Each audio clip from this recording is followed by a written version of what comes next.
time say the four pillars must disappear. They can't disappear. That's part of the reason what Thabo was saying here. We have to get into a very careful working out. How do we move without interfering with our four pillars, at the same time deepening the struggle?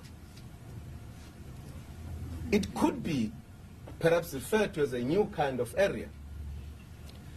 I think it's an element that gets sharpened at a given time. It's not a new area. It's been there. It comes at a particular point where you have got to discuss issues.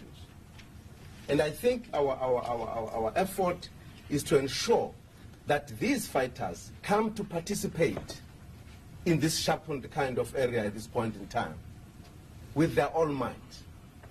Be the armed struggle. We are not going to disband the MK. I think when the Deputy President said we are going to take a hard look, I think that statement was made very guardedly. That we are not abandoning our armed struggle.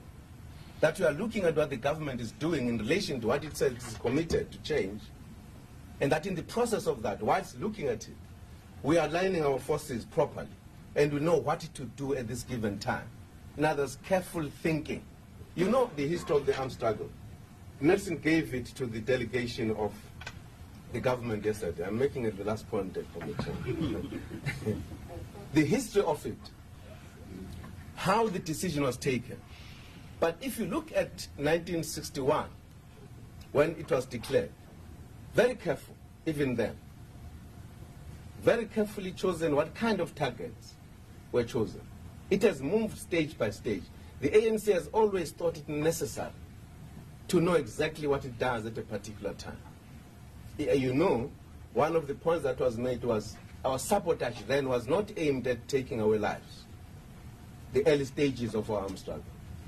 Conditions dictated that at a particular point, we had to take lives.